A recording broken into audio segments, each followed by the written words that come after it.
In a world painted with the promise of security and prosperity, we're taught that our money is safest in the hands of the grand, unshakable institutions we call banks. We watch our hard-earned coins flow through their majestic doors, trusting in a system we believe is built for our benefit.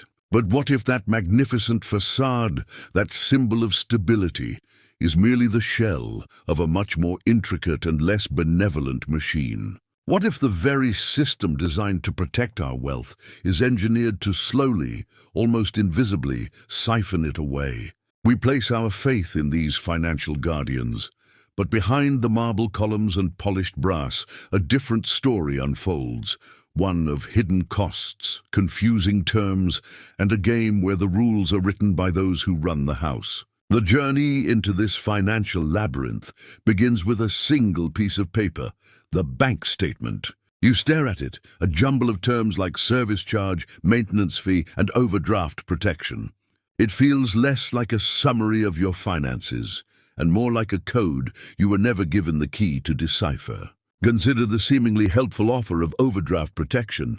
You make a small purchase, perhaps for a cup of coffee, momentarily dipping below your balance. Instead of a simple decline, the bank graciously covers it. But this favor comes at a steep price. A tiny, insignificant transaction triggers a disproportionately large fee, a financial penalty that feels more like a punishment than a service. It's a cleverly designed trap, turning a minor misstep into a significant source of revenue for the institution, all under the guise of convenience. This is the fee machine in action, a mechanism that profits not from your success, but from your confusion and your smallest mistakes, ensuring a steady stream of income flows from your pocket into theirs. Next, you're led into the credit card maze, a dizzying and disorienting construct where every turn seems to lead to more debt. Each wall is built from gleaming plastic, promising rewards, cashback,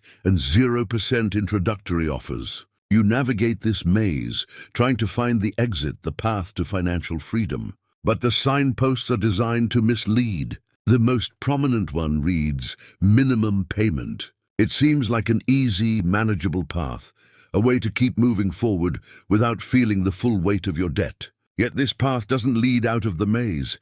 It only winds you deeper in.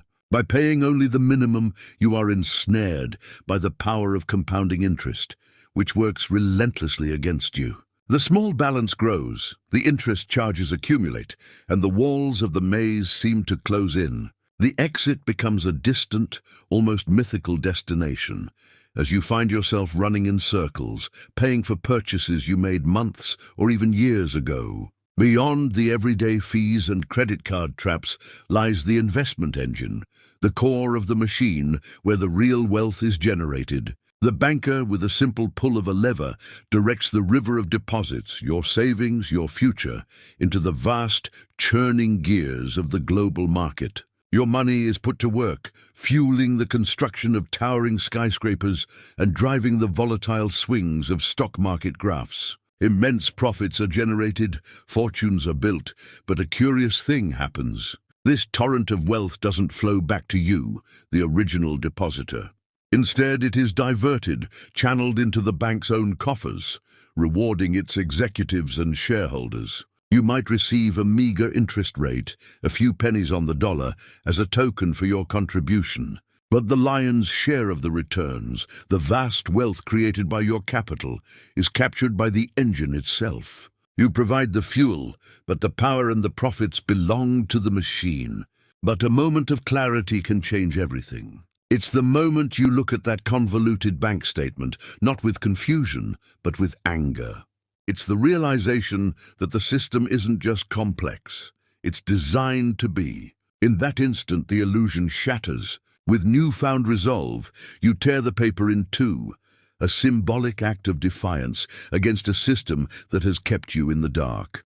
You turn and walk away from the grand bank building, leaving the machine and its deceptive promises behind. This is not an ending, but a beginning. It is a financial awakening, the first step toward taking back control, seeking out alternatives, and building a future where your money works not for a faceless institution, but for you. The path ahead may be uncertain, but it is a path you now walk with your eyes wide open, empowered by knowledge and driven by a determination to be the master of your own financial destiny.